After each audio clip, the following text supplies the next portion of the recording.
el tema, la integración.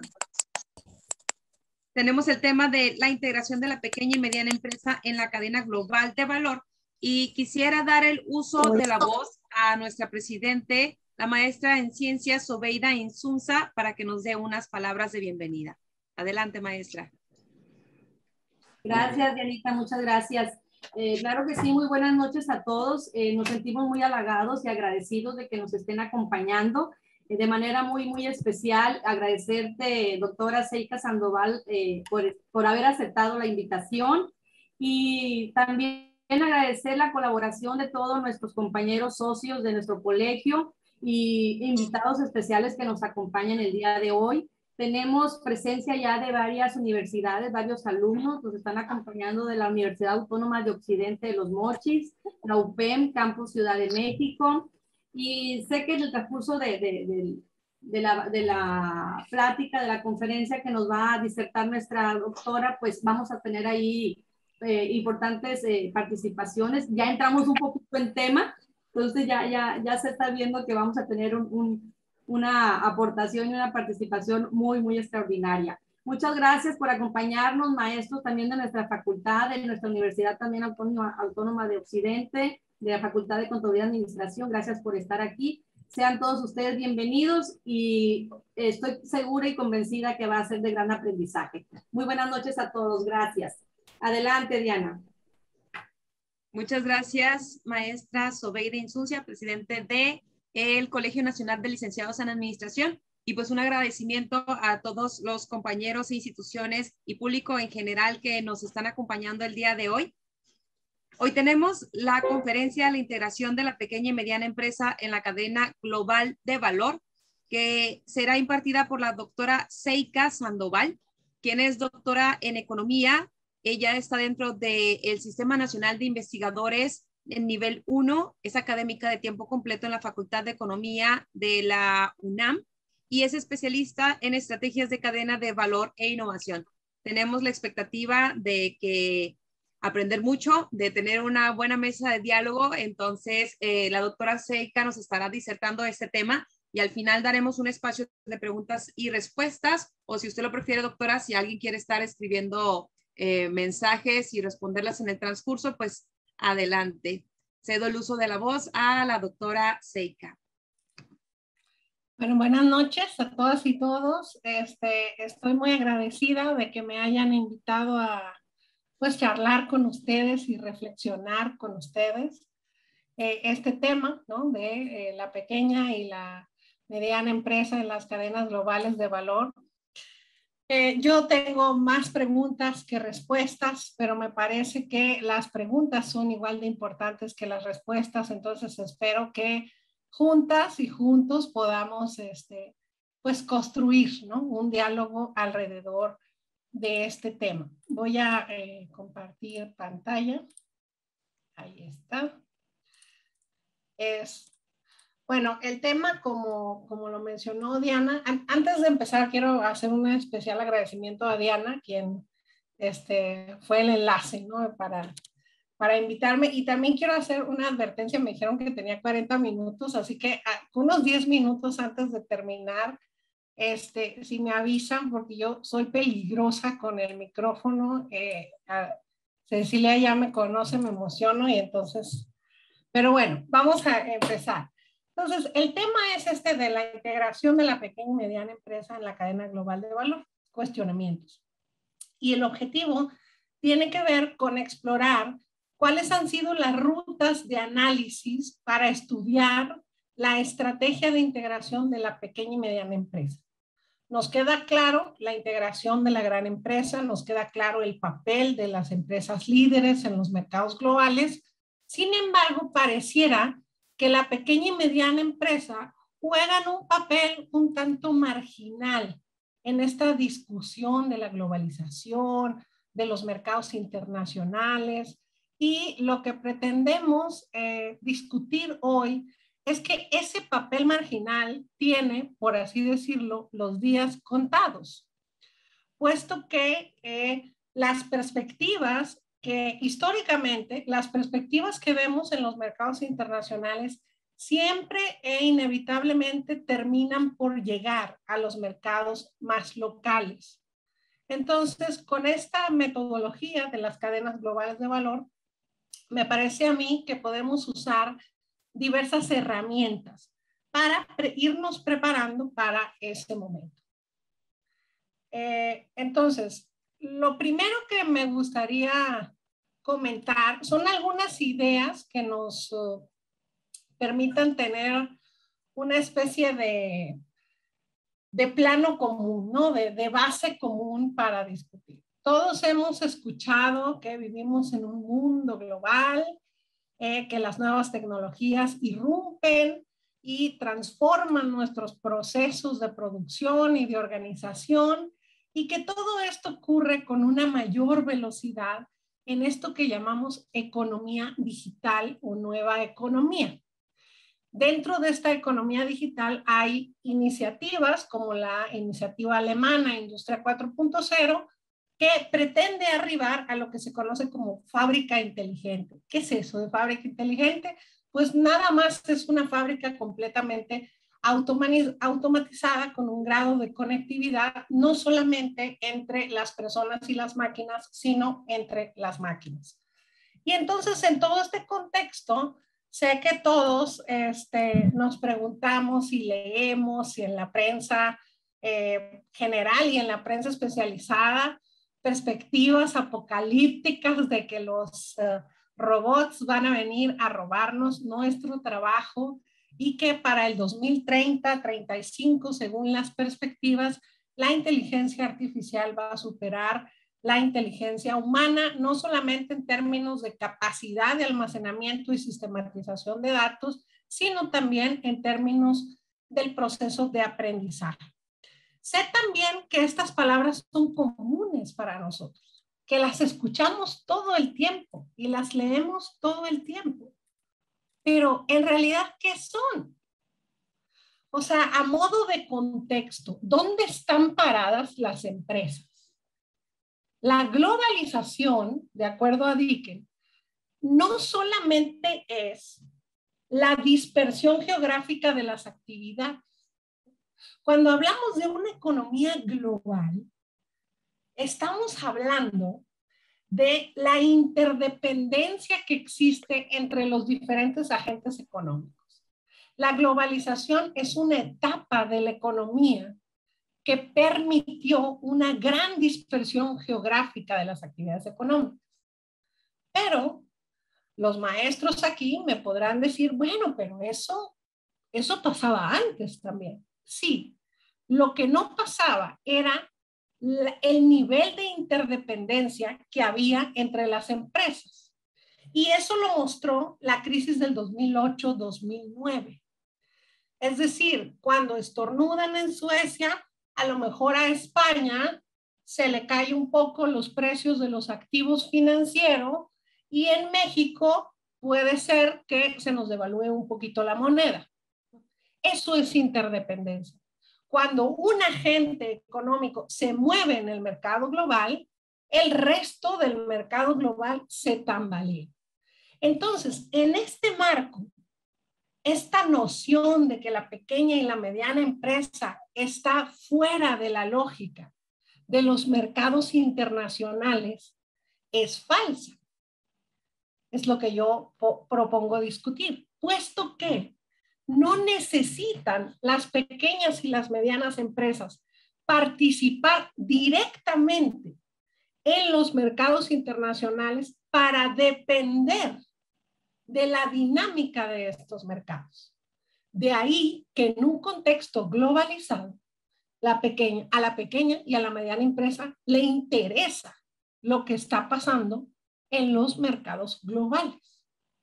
Respecto de las nuevas tecnologías, lo que decimos es, las nuevas tecnologías irrumpen los procesos de producción, ¿cierto? Cambian la forma en la que hacemos las cosas, cambian la forma en la que organizamos los elementos de producción, la producción de mercancías y la producción de servicios, pero también cambian la forma en las que nos relacionamos con los proveedores, con los clientes, en las que distribuimos estas mercancías, en las que gestionamos las contingencias. Y alguien me puede decir, bueno, estas tecnologías súper sofisticadas, la inteligencia artificial, el machine learning, etcétera, eso está muy lejos de nuestra realidad. A nosotros eso todavía no nos compete. Nosotros tenemos un volumen X que apenas alcanza a distribuir sin Culiacán y alrededores, ¿no? Y sin embargo, los cambios de los líderes en el mercado, tanto en el proceso de producción como en el proceso de circulación, terminan eventualmente impactando de manera transversal a todo el mundo de los negocios. Si no, recordemos los que estamos más, ¿cómo decir? Los que tenemos un poquito de más edad, pero todavía estamos jóvenes. Recordemos que el teléfono celular, el teléfono móvil, no era una tecnología generalizada. El internet tampoco. Y en su momento, muchas empresas dijeron, o sea, esto no me corresponde, no es para mí.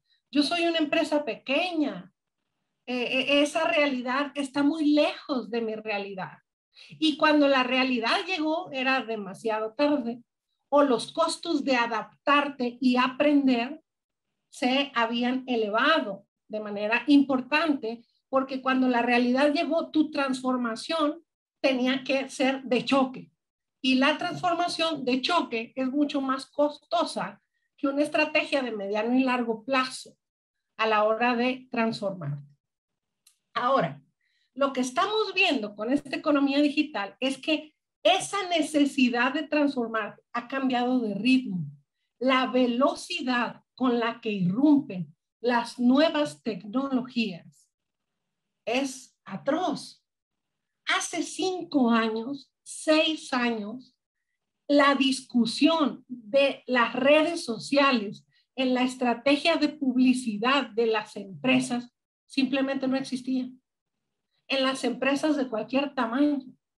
Hablábamos, sí, las redes sociales como un apoyo secundario, pero esas aplicaciones se han vuelto centrales, por ejemplo, a la hora de cuestionar, a la hora de establecer, perdón, la estrategia de publicidad de las pequeñas y medianas empresas. Entonces, la discusión de adaptarte cada vez es más veloz. Entonces, ¿cuál es el futuro del trabajo y de la empresa? Ese futuro que leemos todos los días en la prensa.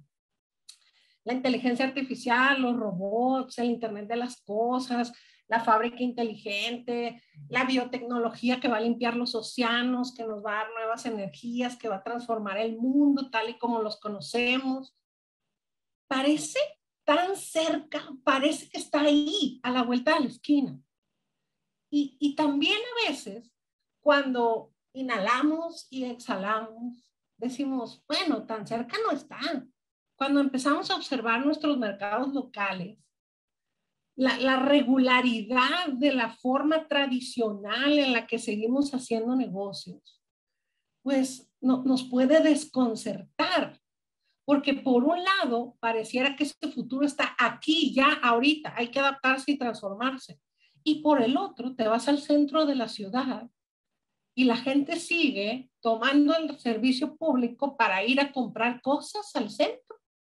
Y no son 3 personas, son una gran cantidad de consumidores.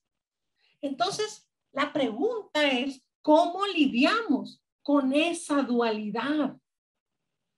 Tenemos que tener una estrategia en 2 velocidades. En la velocidad de mediano y largo plazo, que te permita estar listo cuando el mercado te exija la adaptación, o mejor aún, te permita ser el corredor de enfrente, y al mismo tiempo que vas rejuveneciendo poco a poco y gestionando tus mercados como te están funcionando en este momento. Entonces, bueno, me voy a saltar esto porque es más bien historia. Simplemente la pregunta aquí era cómo llegamos aquí. La forma de analizar de una manera mucho más estructural cómo llegamos a esto de la economía digital tiene que ver con el estudio de los paradigmas económicos, ¿no? Cada tanto tiempo aparece una revolución tecnológica que cambia el panorama económico, organizacional, político, institucional y provoca una nueva base, una nueva forma de hacer las cosas, una nueva forma de pensar. Dice Carlota Pérez, una nueva óptima práctica. No vamos a entrar aquí porque es como un tema mucho más técnico, mucho más macro. Simplemente les recomiendo a la autora, se llama Carlota Pérez, de la Universidad de Sussex. Tiene su página ahí con Open Access, sus papers, entonces vale muchísimo la pena. Ella es una consultora muy importante de la industria de la tecnología, de la informática y las telecomunicaciones. Entonces, bueno, en este contexto, ¿qué nos dicen los que saben? ¿No? Los que saben nos dicen, bueno, lo que hay que hacer es integrarnos. Porque hemos llegado a un punto en el desarrollo de los negocios que no se trata de si te integras o no te integras, sino se trata de cómo te integras. La pregunta no es sí o no, la pregunta es cómo lo vas a hacer. Y la segunda pregunta es ¿para qué lo vas a hacer? La necesidad de integración viene de esta triada entre integración, aprendizaje y salto.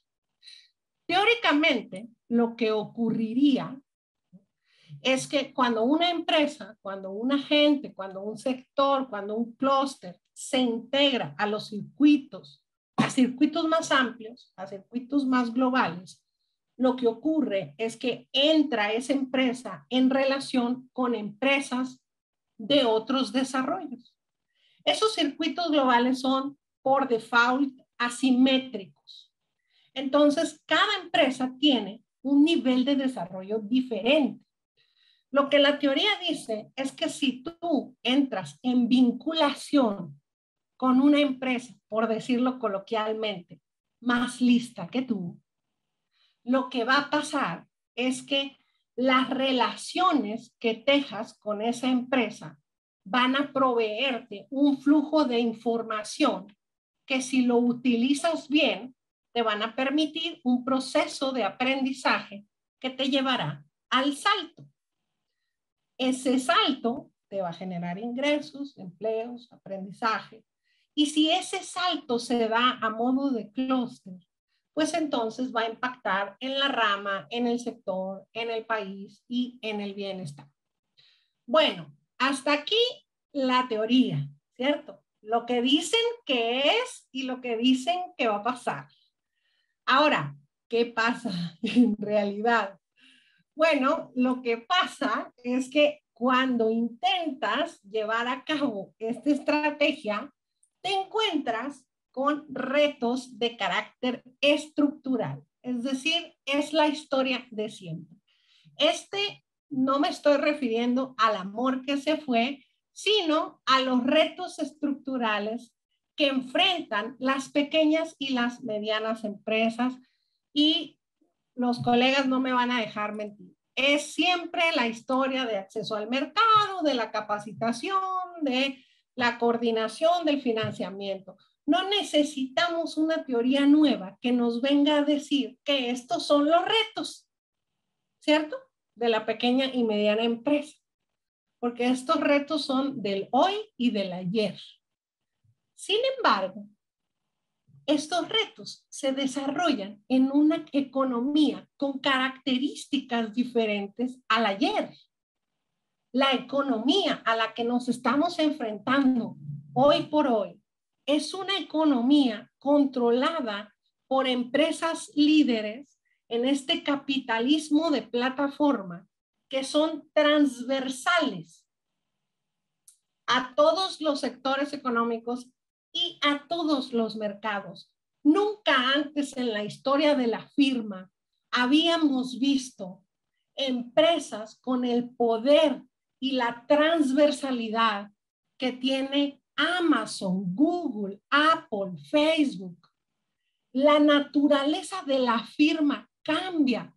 La firma chandleriana que estudiamos no es suficiente como concepto.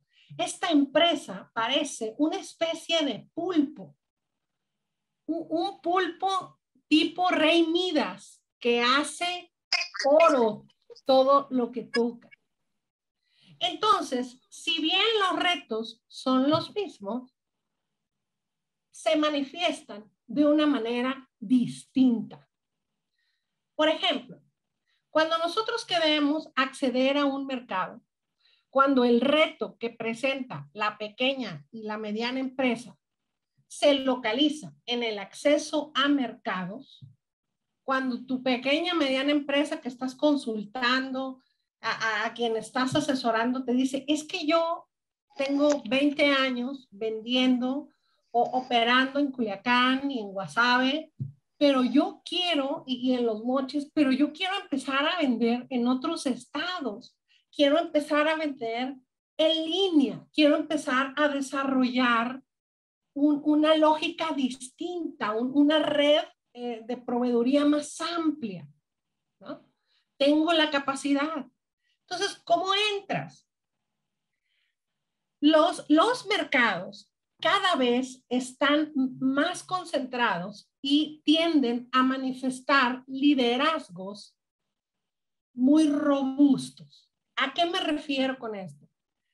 Una gran cantidad, sobre todo los mercados rentables, muestran 2, 3 empresas grandes, sobre todo grandes, en algunos casos globales, que son los que tienen la voz cantante y los que marcan las reglas del juego. Y si los demás quieren participar, pues entonces lo que tienes que hacer es vincularte estratégicamente con quien lanza los tiros. Entonces, la tarea para superar el reto del acceso a mercados es identificar al intermediario. ¿Quién te va a abrir la puerta? ¿Quién es en ese mercado? ¿Es una empresa? ¿Esa empresa puedes tú ser proveedor? ¿Es una empresa con competencia, o sea, que es tu competidor? ¿Tú puedes ser un competidor más pequeño? No, no es una empresa. Resulta que ese mercado está súper jalado y estimulado por la demanda. Son los consumidores. Entonces, es la sociedad civil, tu intermediario. Es a quien tienes que convencer. Es a la Asociación Protectora de Animales. O sea, ¿quién es el jugador clave en ese mercado? ¿Es un mercado práctico? ¿Es un mercado guiado por la oferta? ¿Es un mercado guiado por la demanda? ¿Es un mercado muy vertical? O sea, ¿cuáles son las características de tu intermediario? ¿Por qué es tan importante identificar a ese intermediario?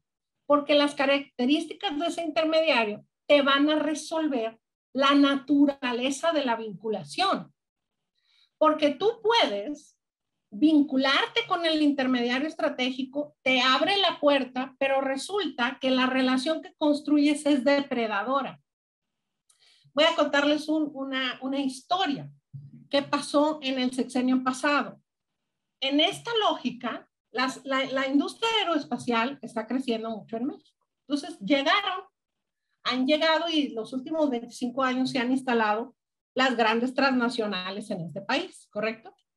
Entonces, el gobierno de Peña Nieto, bien intencionado, dijo, ya sé, hay que acercar a la pequeña, mediana y gran empresa a los jugadores transnacionales.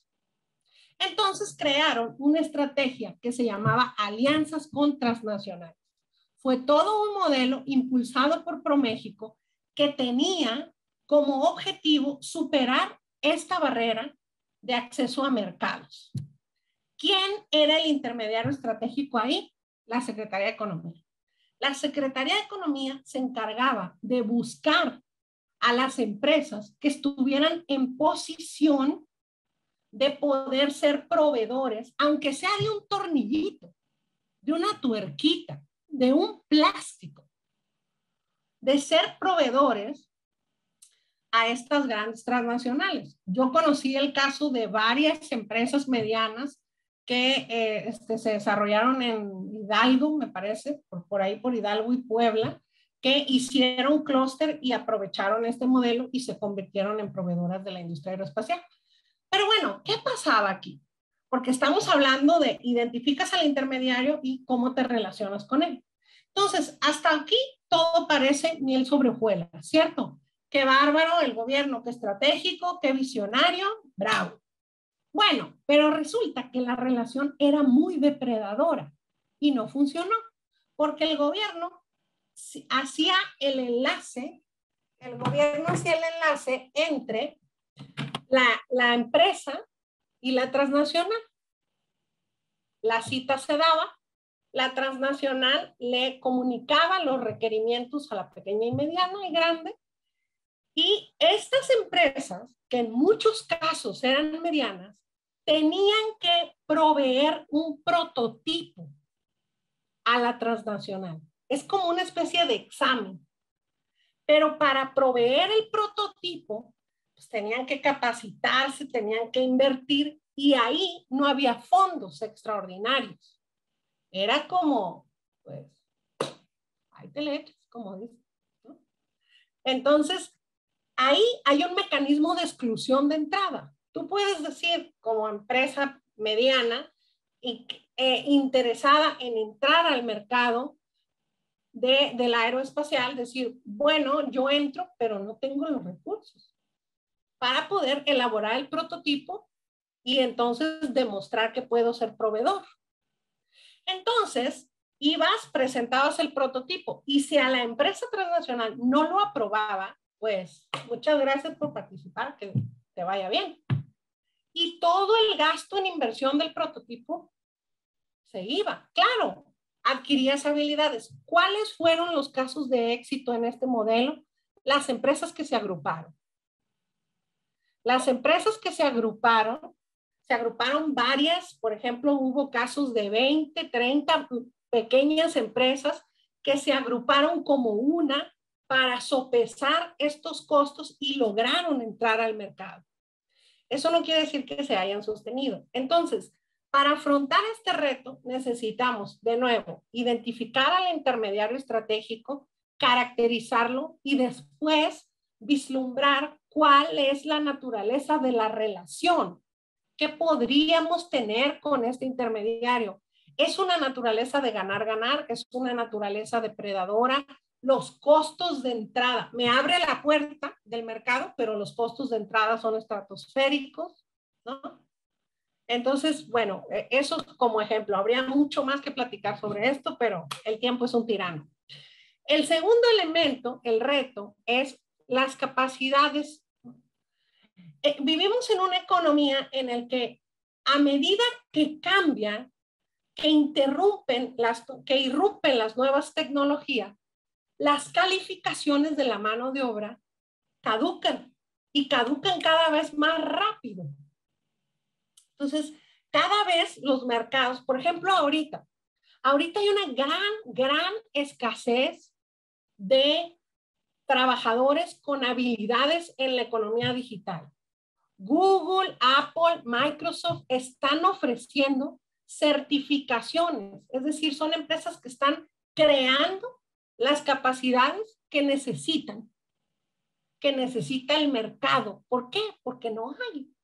Y los salarios son estratosféricos en ese nivel de trabajadores. Entonces, las capacidades se vuelven una especie de rutina flexible, ¿no? Antes decíamos, bueno, pues el ingeniero fue a estudiar una carrera y pues ya el ingeniero dijo, ¿quién le va a disputar al ingeniero? Él es el ingeniero, ¿no? Y bastaba. Ahora no basta el ingeniero. Ahora lo que importa es que se construyan y se habiliten esas habilidades. Tenemos que hablar con los empresarios y decirles, personal capacitado el día de hoy no significa el que tiene la carrera, el que tiene la maestría, el que tiene el doctorado. Ya no significa eso. El nivel de estudios ha dejado de ser el referente para referirte a personal capacitado. Hoy por hoy, personal capacitado tiene que ver con habilidades coherentes con la nueva tecnología. Y para eso no necesitas estudiar una carrera. De hecho, Google está disputándole el mercado educativo a las universidades. Literalmente, el eslogan es, no estudies una carrera, adquiere habilidades. Y ese es el futuro de la educación, porque ese está siendo el futuro de los mercados laborales. Entonces, ¿qué estamos viendo? Una dualidad de los mercados laborales. Como pequeñas y medianas empresas, ¿qué se necesita? Esta estrategia en dos velocidades. Claro que necesitas a los trabajadores tradicionales que te resuelven el tema operativo, pero necesitamos empezar a acercarnos con estas nuevas habilidades y con estas nuevas tecnologías, porque no se trata de poner internet, de tener publicidad en redes sociales, de tener focos inteligentes que aplaudes y se prenden. No se trata de eso. Se trata de tener personal capacitado, que no necesariamente tiene que ser de planta, que nos hable y nos enseñe cómo usar en nuestro provecho estas nuevas potencialidades tecnológicas. Es increíble lo que una pequeña empresa y mediana empresa logra, por ejemplo, cuando aprende a utilizar todo el menú de Google, por ejemplo, el Gmail, todas las herramientas que Google tiene. Es increíble lo que logra. Son herramientas gratuitas, por cierto, una gran cantidad de ellas. Y están ahí para ser funcionales. Pero la escasez del conocimiento del personal capacitado que te diga, tú puedes hacer esto con esto, contribuye al rezago de la pequeña y mediana empresa. Entonces, la pequeña y mediana empresa necesita acercarse a estas habilidades con gradualidad, con tranquilidad, con calma, pero como decía mi maestro de macro en la maestría, sin prisa, pero sin pausa. ¿Por qué? Porque la evolución no para. Y el otro tema es la coordinación. La economía digital se vuelve cada vez más compleja. Entonces, la estrategia es organizarte localmente de manera horizontal para competir en mercados que son asimétricos. De nuevo, volviendo al ejemplo del aeroespacial, eso fue lo que hicieron los grupos que pudieron aprovechar el modelo de alianzas transnacionales. No eran grandes empresas, eran empresas pequeñas, eran empresas medianas que lograron construir redes de cooperación que les permitieron operar como un solo agente. Y, por supuesto, todos ustedes lo saben mejor que yo, esto de la aglomeración reta a la cultura empresarial, porque la cultura empresarial tradicional nos ha hablado históricamente de competencia. La competencia, la competitividad, derribar al otro, ser mejor que el otro, comerte el mercado del otro, quitarle los clientes. Esa lógica de ser y estar en los mercados ya no funciona. Ya no funciona. Necesitamos colaborar y construir redes colaborativas complementarias. También estamos acostumbrados a que la noción de colaboración y la noción de clúster parece estar vinculada a, bueno, todas somos estéticas y queremos construir una asociación de estéticas que nos permita ofrecer de manera eficiente y certificada, por ejemplo, nuestro servicio a domicilio.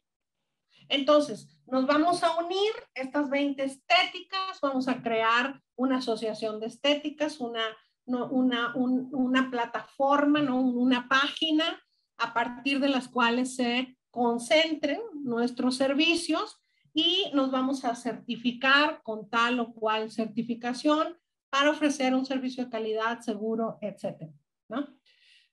Esa es una forma de integrarte. Pero nadie te impide ser estética y colaborar con los nutriólogos y con los gimnasios, y ¿no?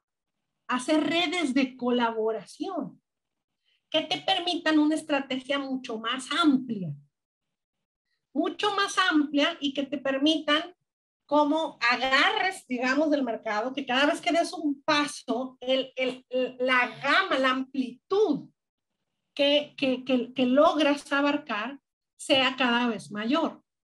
Un emprendedor, me parece que de Puebla, no he revisado bien el caso, apenas me lo mandaron, en medio de la pandemia, agrupó, por ejemplo, a diversas empresas de servicios de limpieza, pero también agrupó diversas empresas de médicos, veterinarios, nutriólogos, masajistas, etc. Y construyó una empresa que se llama, se me fue el nombre.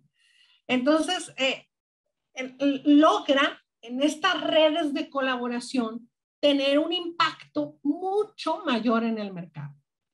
Esta es la nueva realidad. No podemos andar ahí como el llanero solitario. Ya no. Esa estrategia está muerta. Lo único que va a pasar si caminas como el llanero solitario es la muerte empresarial. Porque en esta economía hay que ser muy grande para operar solo. Y aún así. Es para el novio de mi prima. Aún así. Sí, ya me aprendí.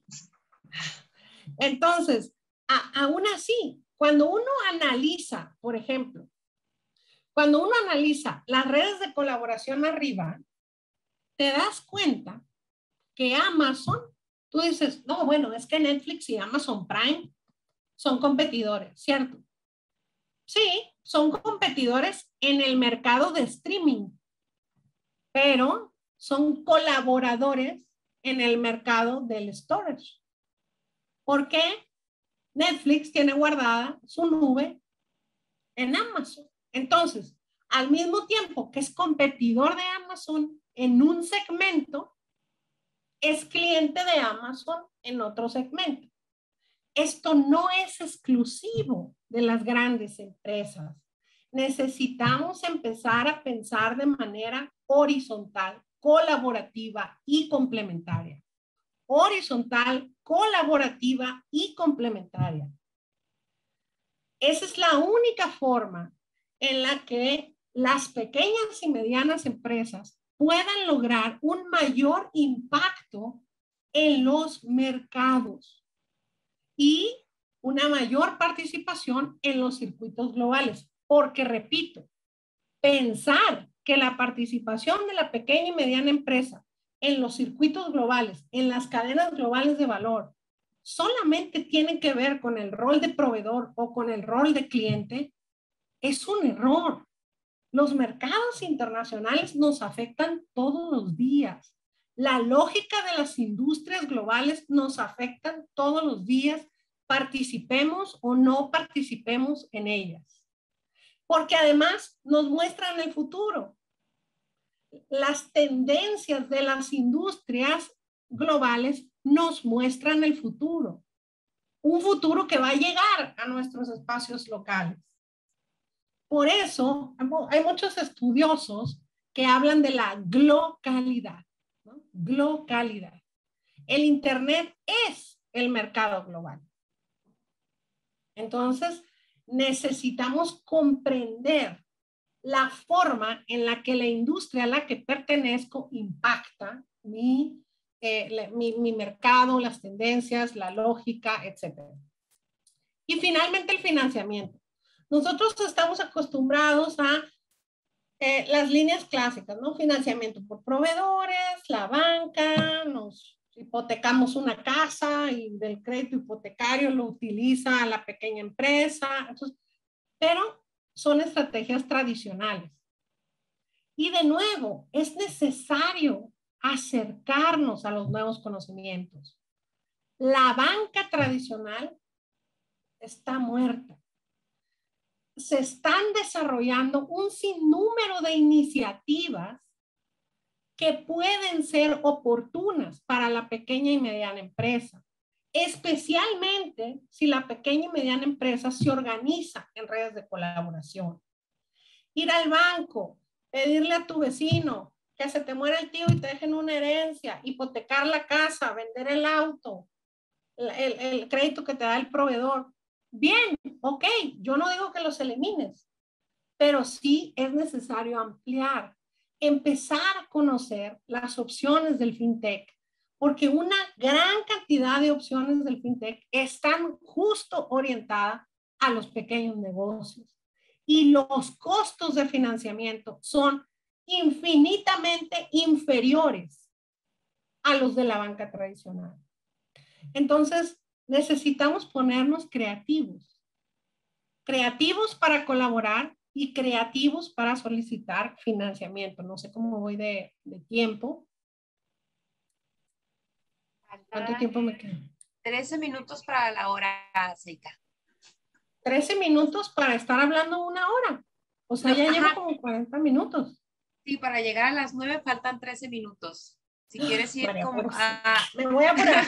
Me voy a apurar. Ya voy cierro, apenas voy en la tercera diapositiva. Ok. Ok, bueno, ¿cómo hacemos esto? ¿Cómo hacemos esto? Simplemente aplicamos una metodología de cadenas globales de valor que tiene que ver rápidamente con estudiar dos dimensiones, la dimensión global y la dimensión local. No tenemos tiempo para exponer cada punto, pero la dimensión global tiene que ver con conocer las tendencias internacionales en las industrias globales. Que yo sea una carnicería, ¿no? Y tenga 3 carnicerías, o sea, no Chuy Vizcarra, pero que tenga 3 carnicerías y que tenga, que me considere una empresa mediana por el número de empleados, por ejemplo, pero solamente opere en la ciudad de Culiacán, eso no quiere decir ni justifica en estos tiempos que yo sea una empresaria que ignora las tendencias internacionales de la industria cárnica. No puede ser. ¿Por qué? Porque esas tendencias internacionales ya no se quedan en los países desarrollados. Se transminan vía el internet. Por eso en Culiacán, aunque hace un calorón, la gente sale a pasear su perrito en las tardes. Por eso la velocidad con la que se contagian los patrones de consumo, de comportamiento, de ser, de pensar, de estar, son prácticamente instantáneos, así. Entonces, nosotros tenemos que estar un paso adelante. A medida que conocemos las perspectivas de la industria, vamos a poder empezar a ver sus manifestaciones en lo local. Pero más aún, puedo a partir de la velocidad con que las tendencias globales impactan lo local, puedo hacer una estrategia de segmentación. ¿A quién le llegan primero esas tendencias?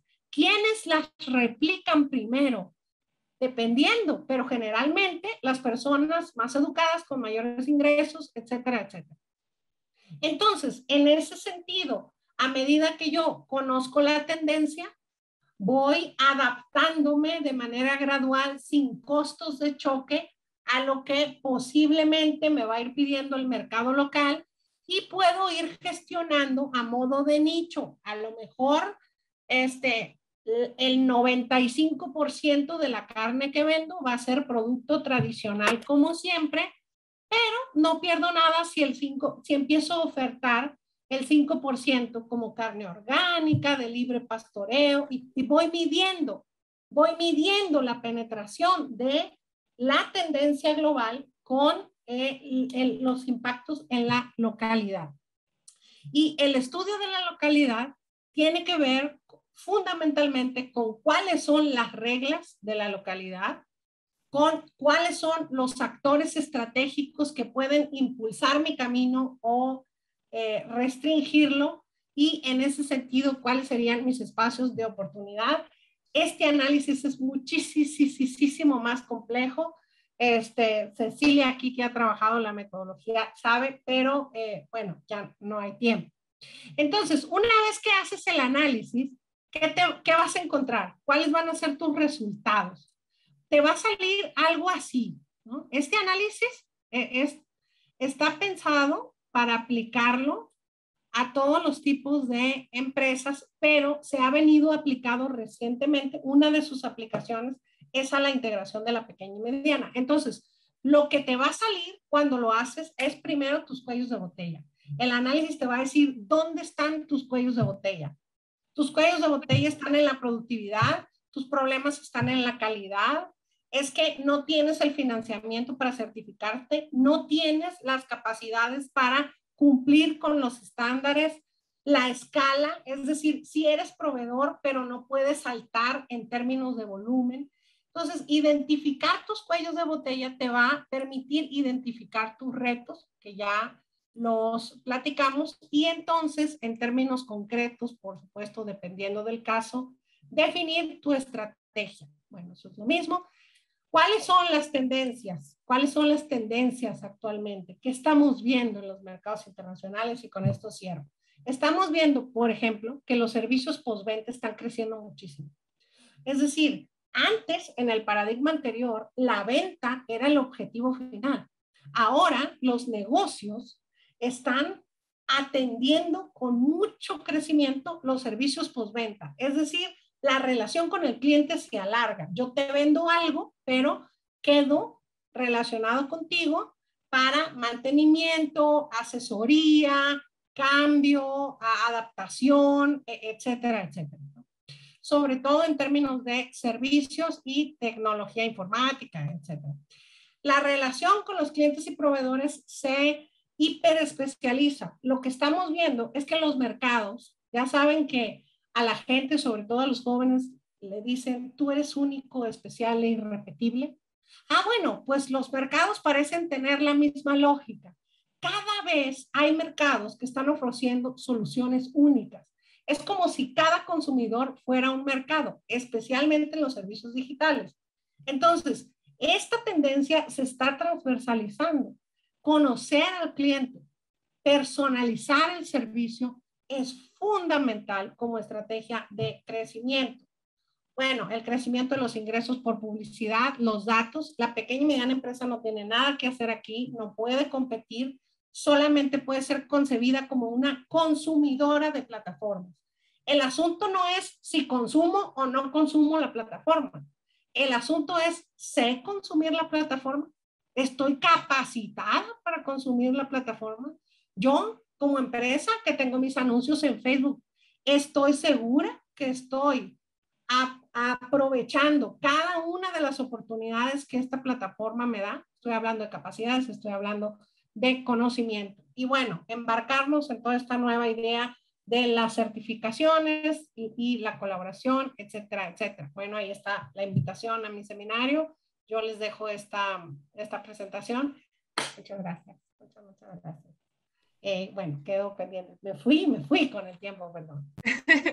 Muchísimas gracias, doctora Seika. Le damos nuestros aplausos virtuales porque esta es la nueva forma, ¿no? Aquí a través de estas plataformas, y abrimos un pequeño espacio para preguntas y respuestas. Si alguien gusta hacer alguna pregunta, puede escribirlas en el chat a manera de que yo la pueda leer, o si gustan abrir su micrófono o levantar la mano aquí en Zoom, nos permite visibilizarlos para darles la voz.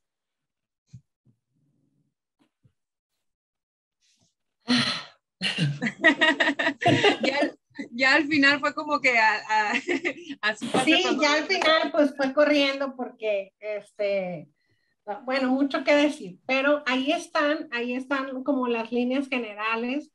Yo después le paso a Diana, el autor, digamos, el creador de esta metodología, que es Gary Gerefi, uno de tantos, pero es el que ha desarrollado la vía más dominante. Tiene una página sobre su centro de gobernanza que es en realidad muy generosa con los materiales. Entonces hay una cantidad de casos y de materiales que están disponibles para revisar. Yo le paso el dato a Diana. Sí, Seika, si me permites, mira, hay una pregunta escrita, pero Alberto tiene la mano levantada. Le damos uso de la voz a Alberto para que nos haga la pregunta. Muy bien, muy buenas noches. Muchas gracias. Bueno. Muy interesante, la verdad, la plática de la doctora. Y felicidades al colegio por la selección. Yo nada más quería enfatizar un poquito cómo ve el cambio que se está dando en algunas industrias donde esa búsqueda de eliminar un intermediario para llegar directamente al consumidor final. Creo que eso se está dando ahorita de manera muy importante en las pymes, sobre todo aquellas que tienen productos más de consumo, no bienes industriales, y que cada vez se ve más la forma en que sus estrategias están orientadas a llegar directamente al consumidor. ¿Qué papel tendrá esto en el desarrollo de la economía, doctora? ¿Cómo lo percibe? Pues mira, me va a salir la economista que llevo dentro, ¿no? Pero depende. Es decir, todo depende de la estrategia de colaboración. Esto se conoce como escalamiento de segmento. Hay muchos casos, por ejemplo, en donde pequeñas y medianas empresas se agrupan para poder tener una mayor escala y además de tener una mayor escala o un mayor volumen y poderse convertir en proveedores de mayor alcance y con un volumen estable, invierten como grupo en logística de transporte, justo para eliminar al intermediario. Eso se llama escalamiento por segmento, es decir, pasaron de solamente participar en el segmento de producción de un producto o servicio particular a participar en el segmento también de distribución del producto, de los transportes. Eso a veces se puede hacer, a veces no. Por ejemplo, en las hortalizas, ¿no? Me dijo Zobeida que ella trabaja ese tema. Es imposible, la cadena global de hortalizas es muy difícil eliminar al intermediario, porque el intermediario, el grupo de brokers que además trabajan para los grandes distribuidores, tienen un papel fundamental de mucho poder a la hora de conectar al productor con el vendedor. Entonces, por eso el análisis de la industria global depende mucho en qué cancha estés jugando. Hay canchas en las que el intermediario, pues, no es un actor tan importante y se pueden construir estrategias de competencia. Pero hay otras industrias en donde te vas a enfrentar a que el intermediario, si no es el jugador más importante, es uno de los más importantes. Y entonces ahí cortar al intermediario resulta una tarea titánica e imposible. Entonces, depende mucho del caso. A mí me parece que, por ejemplo, lo que han hecho los grupos que se certifican como comercio justo, estas empresas conjuntos de empresas que se agrupan y se certifican como comercio justo. La certificación de comercio justo está muy inspirada en esto de eliminar al intermediario. Y eso tú lo ves mucho en la industria agrícola. Por ejemplo, ese es un gran ejemplo. La producción de alimentos orgánicos en México es una industria muy local, pero tiene una influencia enorme de las tendencias de la industria global. La industria local se mueve con las tendencias de la industria global.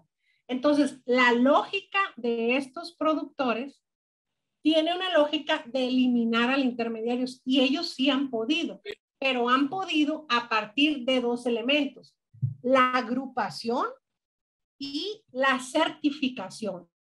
Una certificación que habla de responsabilidad social y que habla de responsabilidad empresarial al acercar al productor con el vendedor. O sea, la narrativa ahí es lo correcto, lo moral, es, en términos de cultura empresarial, es conectar al productor directo con el vendedor final. Porque el discurso del comercio justo ha satanizado al intermediario como quien se explota y se apropia de los beneficios del productor directo. Y es una narrativa que les funcionó muchísimo, es una narrativa que llegó para quedarse. Entonces, te digo, depende mucho en qué cancha estemos jugando, pero pues sería lo ideal, ¿no? Que la agrupación no solamente te permitiera mayor presencia, mayores ventas, mayor poder de mercado, etcétera, sino que además te permitiera saltar de segmento, es decir, ampliar tu participación a lo largo de la cadena. Doctora Seca, tenemos otra pregunta por acá de maestra Cecilia Sandoval. No te oigo, Ceci. Sí, ya voy. El primer placer, maestra, doctora, saludarla. Igualmente, me da mucho gusto. No, bueno, la seguimos siempre. La doctora me recibió en el intercambio y es, además de una persona muy preparada, muy compartida, ¿no? Es muy compartida. Sobre todo cuando vamos de aquí de Sinaloa, ¿no? Y cuando vamos a la Universidad Autónoma de Sinaloa, todavía más, ¿no? Todavía más. Entonces, bueno, maestra, saludarla y qué padre. Nada más, doctora, de mi experiencia en este tema de la investigación, las cadenas globales de valor, como bien dice la doctora, es muy amplia la literatura. Si ustedes checan a Gary Jeffrey, tiene 48,000 citaciones en Google, o sea, es uno de los autores más citados y es muy amplia, ¿no? Pero la importancia del tema en el comercio internacional es contundente, ¿no? Prácticamente 2/3 partes del comercio internacional se lleva a cabo no de manera directa, sino a través de las cadenas globales de valor, ¿no? Entonces, hay muy buenos trabajos donde citó la doctora, la CEPAL, y bueno, sigue siendo un tema pendiente, ¿no, doctora? El tema de la pequeña y mediana empresa, cómo incorporar la pequeña y mediana empresa. Sigue siendo un tema pendiente, sigue siendo una preocupación. Cuando yo fui, la doctora me dijo hace 2 o 3 años, bueno, es un tema, ¿no? Y está de moda, ¿no? Y está de moda, Cecilia. Hombre, aviéntate cómo incorporar a la pequeña y mediana empresa a la cadena global de valor. Pues, no es un tema fácil, ¿no? Los temas estructurales, cómo están organizadas actualmente las redes empresariales, no únicamente el mercado, las redes empresariales, o sea, y yo, maestra, y el comentario, la pregunta, en esta etapa que me tocó trabajar en la parte de la cadena de valor aquí en la horticultura sinaloense, pues siempre llamaba la atención, ¿no? Los casos de éxito, y usted lo mencionó como varias veces en su conferencia, ha sido las empresas que son capaces de asociarse, ¿no?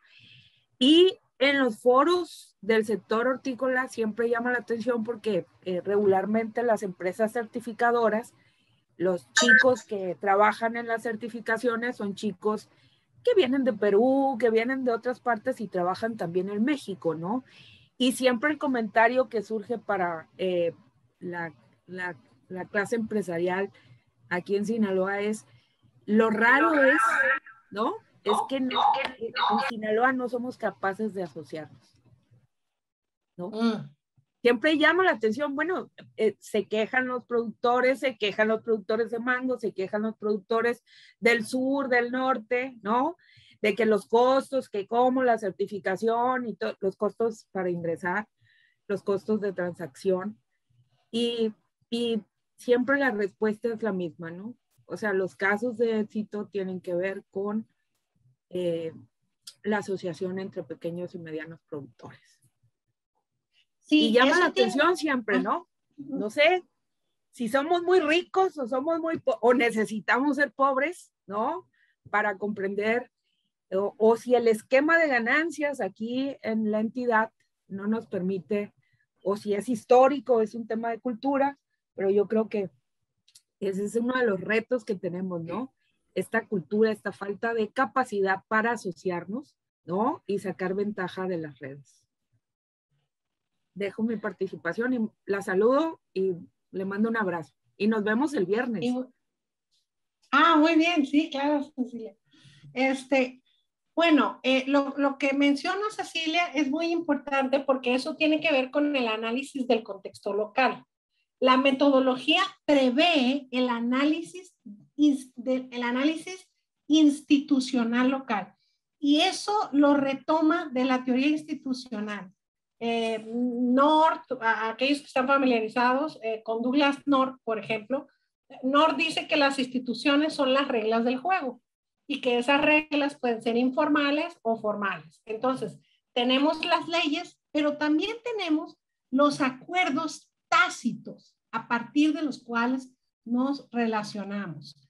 Entonces, en ese sentido, estos acuerdos pueden ser proclives al desarrollo o pueden ser depredadores, pueden ser un obstáculo al desarrollo.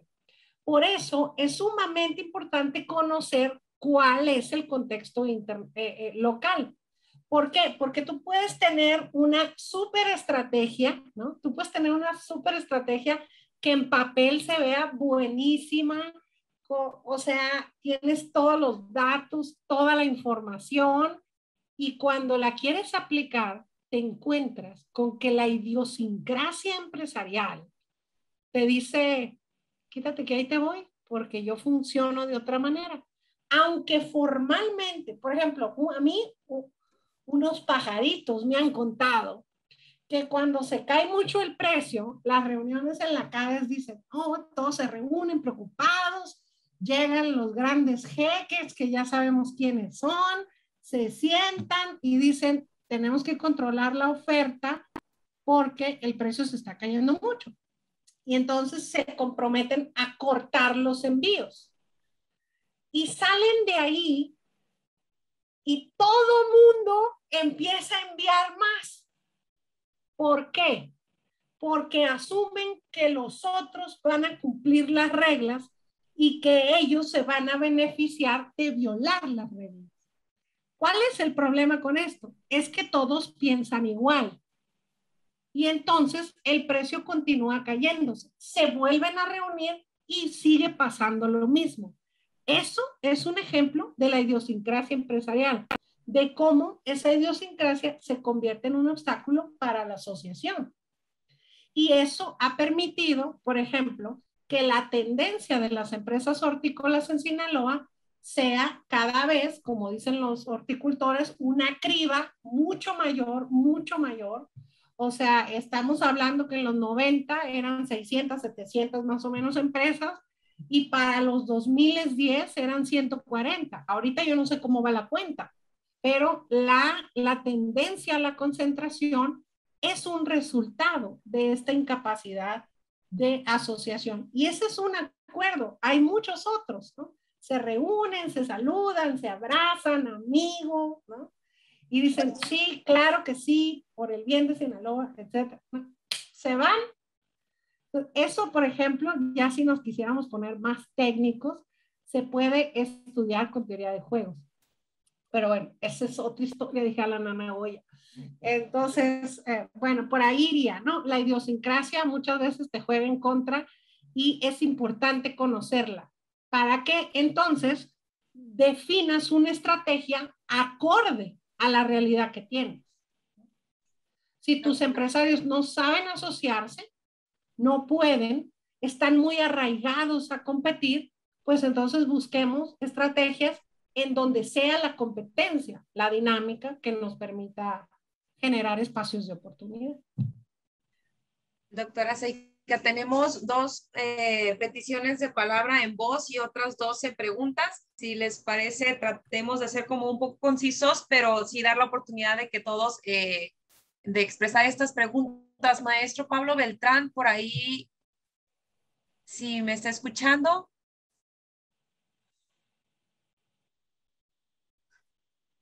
Claro que sí, muchísimas gracias. Pues yo felicitar los 3 niveles de que se haya realizado esta gran disertación. ¿Cuáles son esos niveles? La expositora, nuestra líder y usted, Dianita. Y con beneplácito puedo decir que esto fue un gran ensamblaje de la conferencia que tuvimos ayer de la revolución industrial en su 4ª generación. Me parece altamente satisfactorio lo que está realizando nuestro colegio y todas las partes que contribuyen a realizar este evento, perdón. Muchas gracias. Sigamos con esa línea y en verdad yo estoy sorprendido y complacido. Buenas noches y gracias. Muchas gracias, maestro Pablo. También por acá está el doctor Luis Vicente. Bien, sí, buenas noches a todos. Doctora Seika, pues muy interesante la conferencia, su tema de investigación, me supongo que es la línea que ha atendido y que se le escucha, que tiene un conocimiento sobre el tema. Y me vienen a la mente muchos comentarios, muchas ideas que se pueden complementar con respecto al cambio vertiginoso que está dando en las organizaciones. Escuchaba cuando hablaba de las competencias y bueno, pues está la teoría de los recursos y capacidades, las competencias centrales y cómo generan las nuevas organizaciones que ahora Peter Drucker lo llama la sociedad del conocimiento. Pero me gustaría si podemos comentar sobre, y luego referencia a lo que decía ahorita Norma Cecilia con respecto a la problemática que tenemos en México, y creo que viene una parte cultural. En una ocasión decía Marco Ojeda, el director general de Agroindustrias, que él estaba cansado de reunirse con empresarios y establecer clúster para poder fortalecer la parte de la industria en Sinaloa. Él afirmaba que dentro de la actividad empresarial y de los procesos que generaba, era necesario contar con el apoyo de otros proveedores, específicamente de empaques, el empaque para su producto. Y él les decía, yo ocupo una empresa que me satisfaga la calidad, las condiciones que ocupo, porque mi producto es exportación y no puedo estar trayendo de otros países o de otras regiones de México para atender la demanda de un empaque de calidad. Y él cansado de presentarlo en reuniones y ningún empresario le escuchaba. Se sentaba con gobierno y les volvía a explicar lo mismo. Hey, hagamos clúster, yo ocupo esos equipamientos, ese material para el proceso, y nunca se lo escuchaba. Entonces yo creo que aquí hay una parte cultural también de cómo somos y que muchas veces reaccionamos cuando las cosas ya están tal vez atendidas por otros y no somos proactivos en esta parte.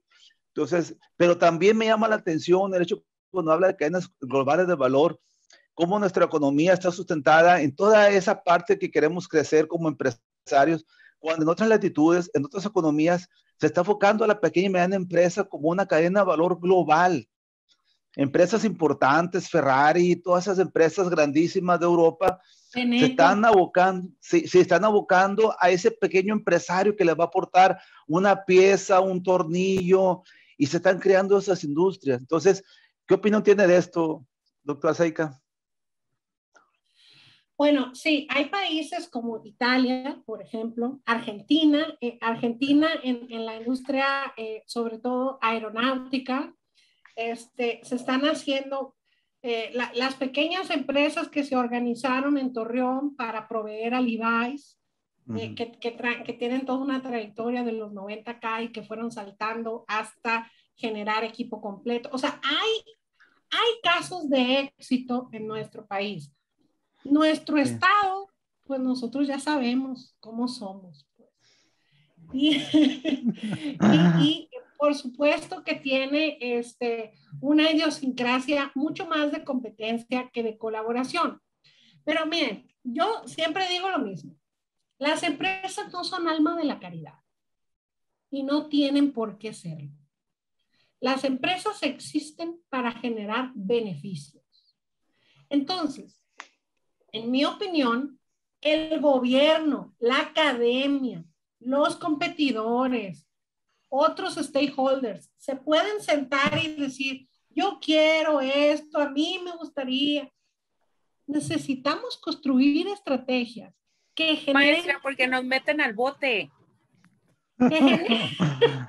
Necesitamos construir estrategias que generen incentivos de colaboración. Se acabó la triple hélice, maestra. Y los incentivos de colaboración están enraizados en la tasa de beneficio. Yo voy y me siento con un conjunto de empresarios y les digo, mira qué bonito sería ser sostenible, responsable socialmente. ¿Qué te parece que tú te encargas de este parque y yo me encargo de este otro? Y entonces generamos un impacto en nuestra localidad. Todos van a decir que sí, especialmente si hay prensa. Especialmente si hay prensa. Se van a tomar la foto, van a salir en el debate, en el noroeste y va a decir, los empresarios sinaloenses se reúnen en beneficio de su localidad, ¿cierto? Y se van a ir a su casa y no van a hacer nada. Entonces, la forma en la que les presentamos las estrategias y en la que construimos estrategias que generen un impacto en la localidad, pero que al mismo tiempo produzcan beneficios, es la forma de atraer la colaboración. La colaboración entre empresas no es un asunto moral, es un asunto de rentabilidad. Si yo construyo una estrategia de publicidad y de contacto con los consumidores basada en que mi barrio, mi empresa, por ejemplo, se me ocurre, ¿no? Bueno, mi barrio, mi empresa, ¿no? Y hago toda una estrategia en donde los gastos de publicidad e impacto con el consumidor tienen que ver con que la empresa cuida su barrio y demuestro que es una estrategia eficiente que puede generar un incremento en las ventas, el empresario va a estar mucho más interesado si yo le digo, oye, fíjate que es importante porque la empresa tiene que tener un impacto. Entonces, no podemos, sobre todo nosotras y nosotros como economistas, como administradores, como contadores, no podemos obviar lo que está frente a nuestros ojos. Las empresas se fundan para tener ganancias. Yo hasta ahorita no conozco a un empresario que sea alma de la caridad, hasta este momento. Todos quieren ganar. Entonces, hay que construir las estrategias de colaboración sentadas en las perspectivas de rentabilidad presente y futura. Si no, no vamos a contar con ellos. No se van a subir, nos van a acompañar a la rueda de prensa, nos van a decir que sí, se van a tomar la foto y después te van a decir sayonara. Entonces, eso es una respuesta pragmática, pero es que no hay más que decir. La verdad es que así son las cosas. Doctora Sika, tenemos dos preguntas más que le voy a leer juntas por si hay posibilidad de que nos los conteste en conjunto y también hacer mención y agradecer que por aquí estuvieron mencionándole varias veces las felicitaciones por la conferencia. Nos han acompañado UPEM Campus Culiacán, la Universidad Politécnica del Valle de México, con la Ensenada y con la Estudiantil, la UDO, la Universidad Autónoma de Occidente, Campus Los Mochis, Culiacán, Universidad Estatal de Sonora, en Unidad Académica de San Luis Río Colorado, y bueno, pues ahí les extienden sus felicitaciones. Las preguntas son por nuestro vicepresidente, maestro Mario Mitsuo Bueno. En tu opinión, ¿qué papel juegan los grupos de interés como aliados estratégicos en las organizaciones? Y de la maestra Alma Rosa Verdugo con la Ensenada, de acuerdo a sus investigaciones y su experiencia, ¿cuáles son las principales razones por las cuales las pequeñas y medianas empresas no están exportando en el mercado internacional? Ok, bueno, respecto de la primera pregunta, claro, o sea, los intereses de grupo, creo que ese era el concepto, ¿verdad? Los intereses de grupo. Sí, los intereses de grupo juegan un gran rol, por supuesto. O sea, nosotros no podemos separar la vida y el desarrollo de la empresa del contexto en el que la empresa se funda. No es lo mismo tener, por ejemplo, a Morena en el gobierno de la ciudad de Culiacán que tener al PAN o que tener al PRI. No es lo mismo tener un contexto empresarial de asociaciones, ¿no?, a tener un contexto empresarial que no tiene asociaciones formales. Entonces, no es lo mismo tener un universo empresarial donde el 80% son micro y el 20% son pequeñas, medianas y grandes, que viceversa. Entonces, los grupos de interés son todos. Los grupos de interés son empresarios, son academia, es política, etcétera, etcétera. Aquí lo que hay que identificar es cuáles son los grupos de interés en 3 niveles. ¿Cuáles son los grupos de interés que marcan el ritmo? ¿Cuáles son los grupos de interés que tienen la influencia suficiente para alterar la dinámica? Esos son los primeros que hay que identificar. Y una vez que los identificas es cuáles son las posibilidades de entrar en negociaciones con esos grupos. ¿Qué podría yo como empresa pequeña, mediana o como asociación de empresas pequeñas y medianas ofrecer en un marco de negociación a esos grupos que me pudieran ofrecer una vinculación que me abriera un mercado, que me abriera una fuente de financiamiento, que me abriera espacios de capacitación, etcétera, una vez que ubico mis retos? El segundo nivel es identificar a los grupos que tienen potencial de crecimiento e identificar si esos grupos con potencial pueden asociarse y cambiar el peso, ¿no?, digamos, las dinámicas de poder.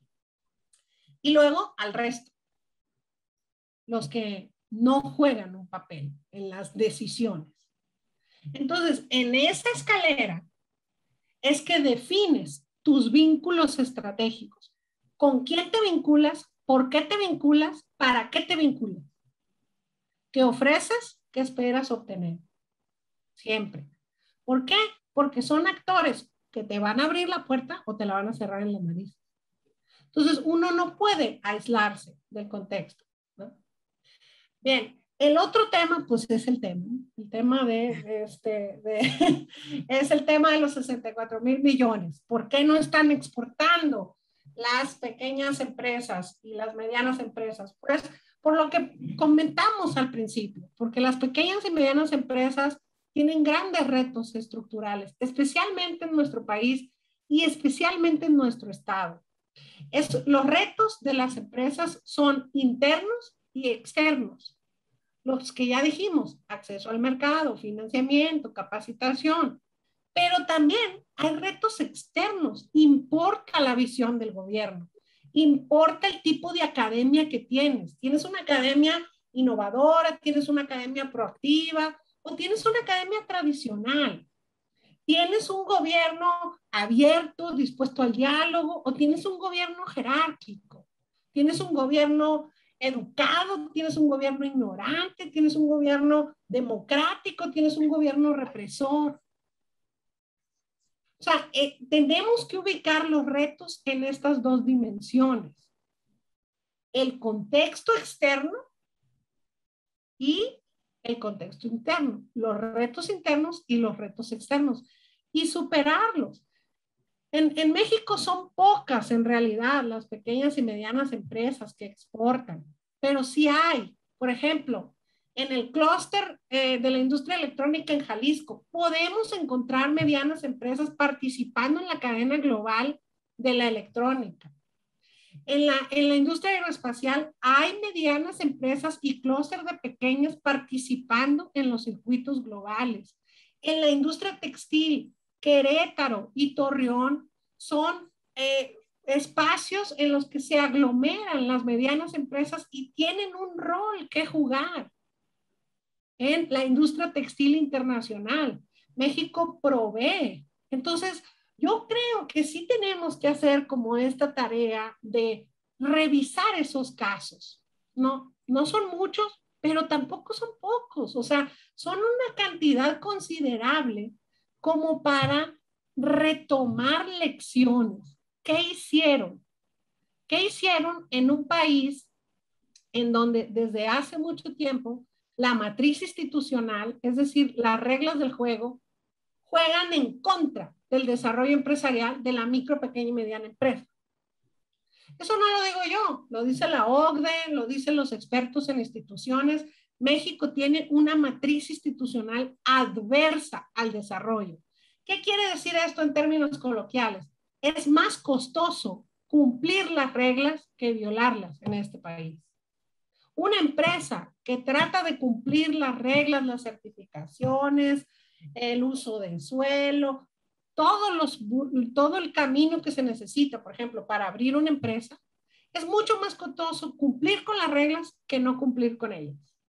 Entonces, el propio contexto nacional, estatal y de la ciudad de Culiacán, yo tengo varias experiencias en ese sentido, donde empresarios se desestimulan porque el nivel de corrupción en el municipio es tan grande que el soborno requiere menos costos de transacción y una menor cantidad significativamente de inversión para abrir tu empresa que si quieres hacer las cosas correctamente.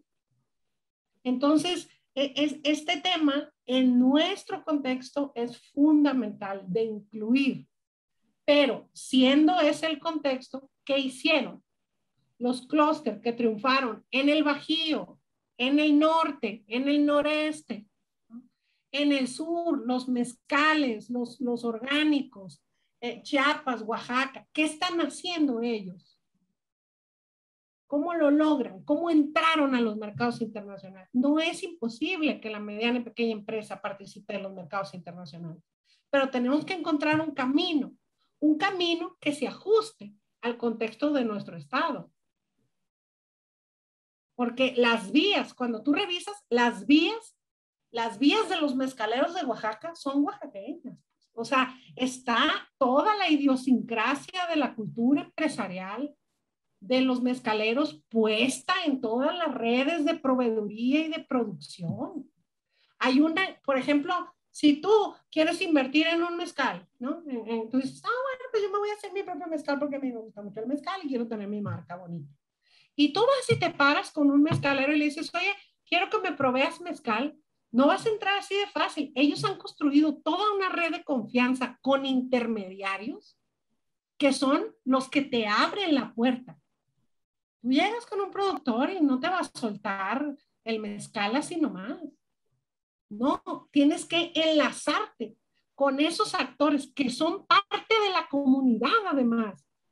O sea, no son externos, son de ahí, son locales. Y tienen la confianza de los mezcaleros para enlazarse con los externos que envasan el mezcal y lo exportan a Estados Unidos y a Europa. Entonces, ¿cuáles son esas claves sinaloenses? ¿Dónde están? ¿Cómo las articulamos en esta estrategia de integración de la pequeña y mediana empresa? Aprendamos de otras experiencias y traduzcámosla a nuestro propio contexto.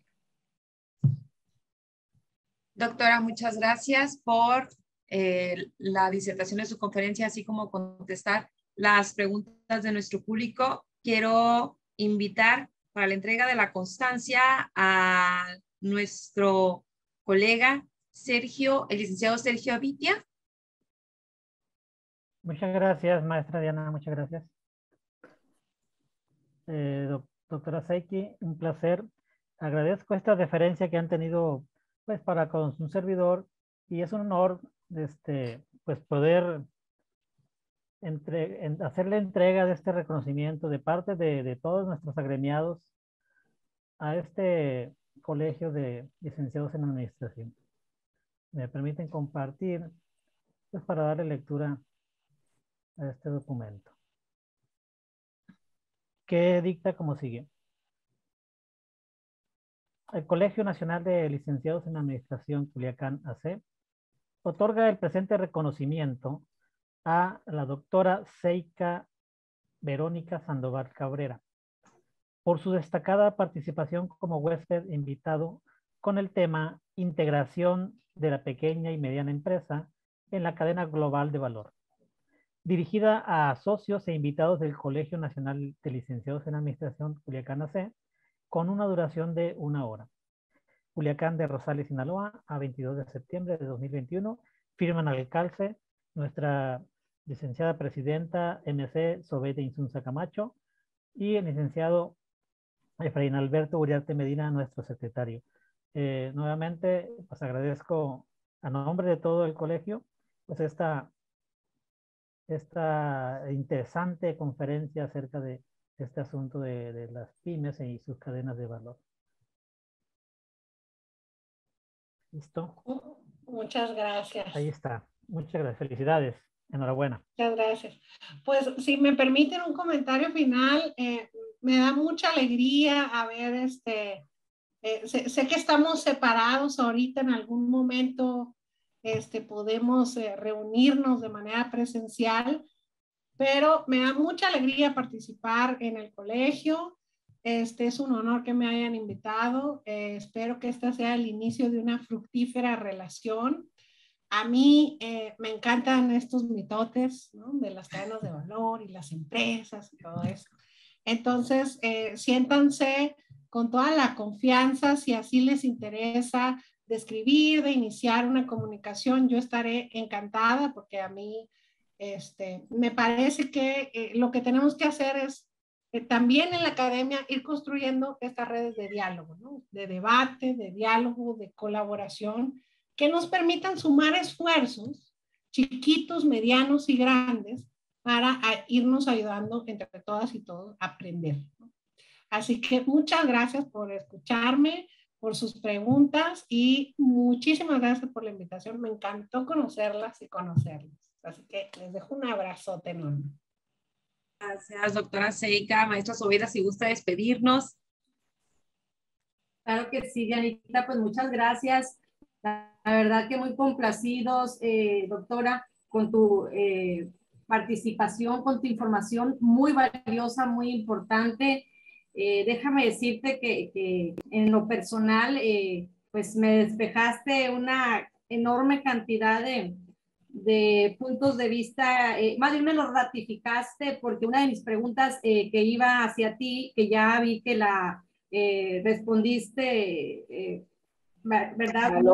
Muy satisfactoriamente, pues era esas recomendaciones para nuestros estudiantes, derivado que tenemos un auditorio de jóvenes estudiantes de las diferentes universidades, que traen ese ánimo, ¿verdad?, de emprender, de iniciar con sus negocios en algún giro, en alguna parte que les es atractivo para ellos. Y bien lo decías ahorita, pues la oportunidad, por supuesto, de buscar la cuestión del financiamiento. Enfatizaste mucho el aprender a trabajar de manera conjunta, ¿verdad?, el trabajo colaborativo, la capacitación, hiciste mucho hincapié en ello.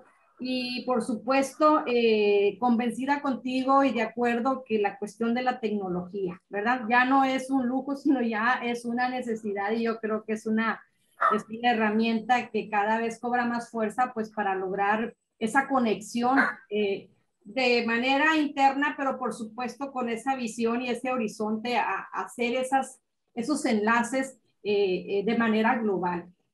La verdad, muy complacidos, muy agradecidos contigo, doctora, y por supuesto de nuestra parte estamos a la orden. Agradecerte la disposición, sé que estás muy ocupada, y Diana, pues gracias a ti, fuiste el vínculo, el enlace. Diana, pues por ahí nos comparte también, para los que gusten entrar a ese link, donde entrevistó a Seica también. Y agradecerles a todos los que nos han acompañado el día de hoy, por supuesto a nuestros compañeros socios, maestros de nuestra facultad, Enrique, de acá de la Ciudad de México, agradecerte, estuvo con nosotros también el maestro Alberto Guerra de Instituto Tecnológico de Monterrey, Campus Sinaloa. Estuvieron varios presidentes de distintos con las estatales de Ensenada, de Mazatlán, etcétera. Entonces, pues la verdad, al igual que todos, muy, muy satisfechos, muy complacidos. Y yo creo que parte de todo esto, por supuesto, convencida, pues te lo debemos a ti, Seika, que lograste atraer esta audiencia. Inmediatamente tuvimos mucha gente que quedó fuera. La verdad que ya estamos analizando la posibilidad de ampliar nuestra capacidad. Y pues muchas gracias. La verdad, muy complacidos. Buenas noches a todos. Y estaremos tratando de hacer este tipo de reuniones para que nos sigan, para que estén por ahí atentos. Se hizo la grabación, por ahí les estaremos compartiendo el link, quizás en nuestras páginas de Facebook, para los que gusten volverlo a analizar. Yo creo que vale la pena, claro que sí.